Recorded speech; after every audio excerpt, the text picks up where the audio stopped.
Right. So today I really want to talk about something that is like it's been bothering me, and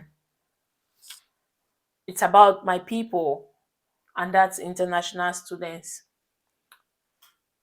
I moved here as an international student in 2014, and then it was tuition free. So I was not paying fees. All you need to do is show your bank statement. And when you move here, you could work for some number of hours and pay your rent and also take care of your daily expenses. So another time my rent was like I think 250 euros or 200 euros or something like that. I can't remember because my husband was doing all the payments. Thank God for that. So, but it wasn't as expensive as now. And at that time, oh Jesus, at that time, you will not like if you are earning 300, sorry, 500 euros, you are rich because you'll be able to pay your house rent. You'll be able to buy your bus ticket because you also have the student discount on for the bus ticket.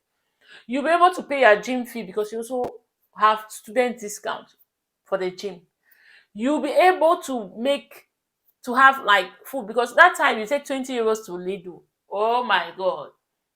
You buy rice, you buy noodles, you buy, those core things that you need. Tomatoes, you buy chicken, you buy eggs because at that time egg was 1 euro something. Like, but now it is not easy. So I just want to give you kind of like a glimpse of what Finland used to be, how it used to look like for international students and now. So I didn't have to bother about fees. All I worried about rent, what will I eat, phone bill, bus card, which was not that expensive. So if you have your 500 euros per month, you'll be able to sort out all your bills and you're good to go. Yes. But the Finland of today, 2025, is tough. It is not easy. See, you already have fees that you're thinking about.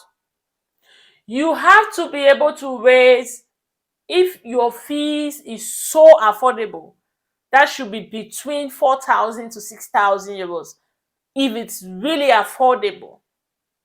But that's not the case for so many students because they are paying 9,000, 8,000, 10,000, 12,000 euros, right up to 15. So imagine you can't work full time as an international student. And by the way, even the part-time jobs, they are not easy to get. It's not a guarantee. Let's say you are so fortunate and blessed to have a part-time job, but you can't work up to 30, 40 hours per month. So how do you plan to save money for your fees?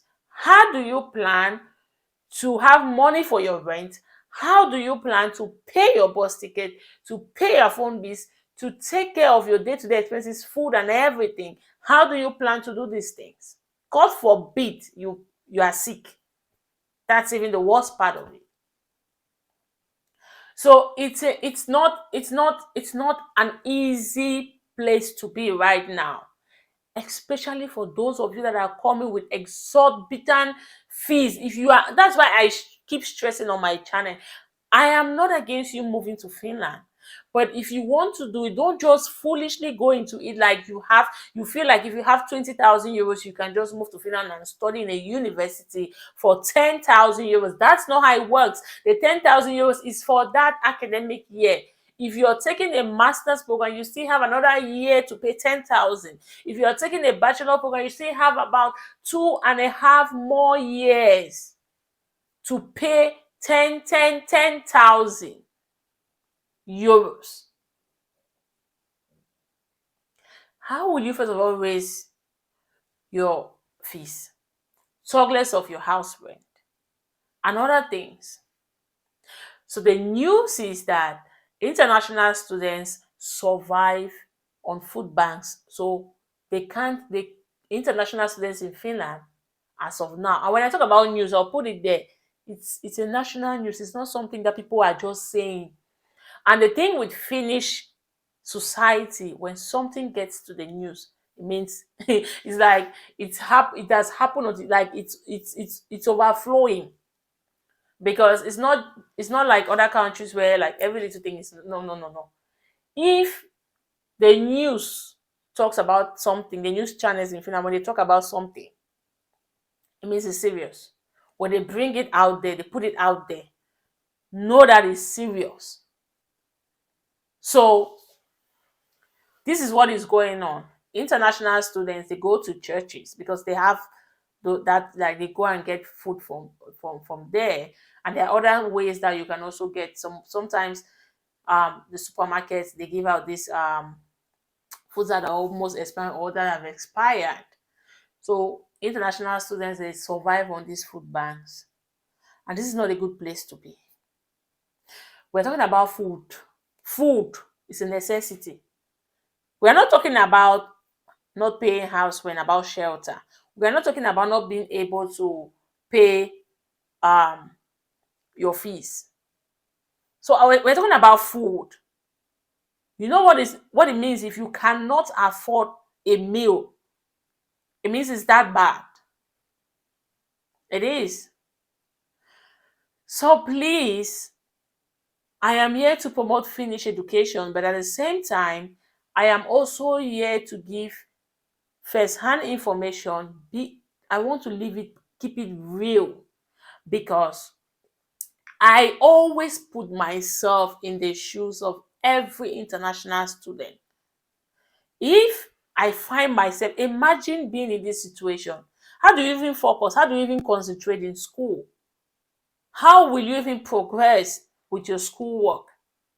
And Midri is there monitoring your progress in school. So it's not something you'll be like, I want to pause and go and work. Mm-mm. Because now they are monitoring it. So if they realize that you're not progressing in your studies, they revoked your residence permit. It's a tight place to be. It's a tight corner.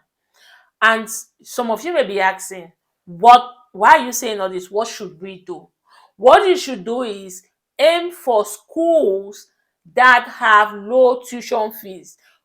Make sure you aim for schools that give scholarships. If you must aim to study in a university that charge, let's say, universities that charge above 8,000 euros for bachelor program, then make sure you're coming from a family or you have the money for the entire duration of your studies. That way, you will not want to say, okay, when I move, I have to work, save money for my next year's fee. That's what I'm trying to say. Because those are the people that enjoy studying in Finland. When you have the money already, when you have your fees already, you have your house rent already, you have everything in place. That's how you enjoy studying in Finland. Or if your parents are sponsoring you, so that way you're not thinking of your fees, you are good to go. But if you are a struggling young man or lady and you are moving here with nothing, as a matter of fact, your first year fees was borrowed by your parents and they are still struggling to pay that debt, and everyone is looking up to you, don't come. I am saying it. Do not come, because you'll be amazed. You'll be amazed. If you don't have the financial resources, do not come unless you're going for scholarships. And this is something that is possible. It is very possible for you to move here and study for free if you have good grades. in your bachelor or masters in your home country, aim for the scholarships. You can have 100% scholarship and study without bothering about fees. That way, you can do it because you can manage to pay your accommodation and take care of your feeding. But if you must pay fees, go for between 3,000 to 4,000. You know why? Because with your part-time job, you can save that amount for a year. It is possible. But when you start going from 4,000 upward and you don't have the financial strength for that, the financial resources for that, you are in for a very big mistake, for a long ride. It's not easy. Those that have studied here in Finland, like it was there in the news, PhD students, like graduates, they are struggling to get a job in Finland. International students and even graduates are struggling to get internships. Know the situation at hand.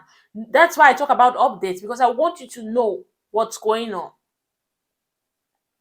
If we must travel, we have to apply wisdom in it.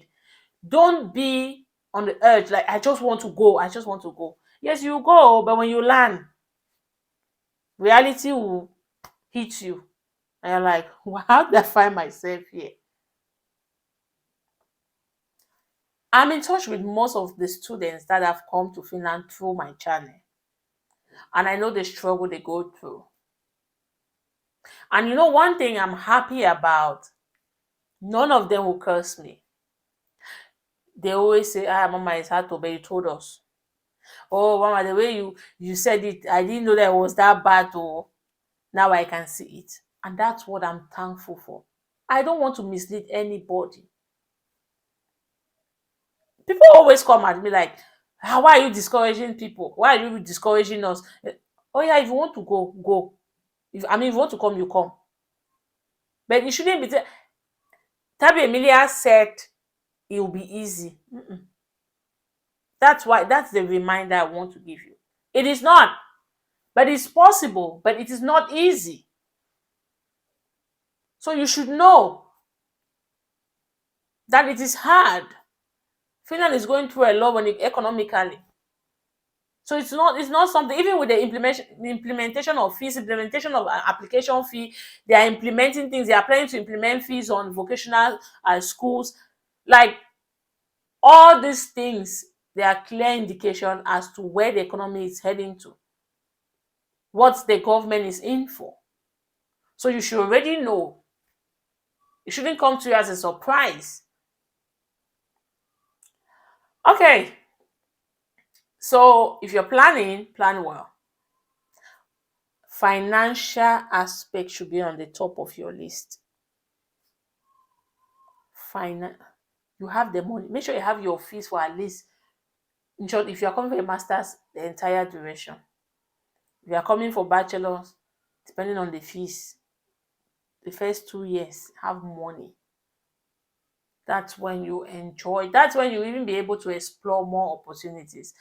Because if you don't, if you are thinking of fees, see, there's no way you cannot take your time to go and attend networking events. When you're thinking about how to pay your fees, your head is, I just have to do whatever I can, any job, my 1 minute. You cannot focus well in class. You can't take your assignments serious. Like there is so much that may go wrong when you're in that position. You can easily break law. That's the truth. You may be tempted to work more than the required hours.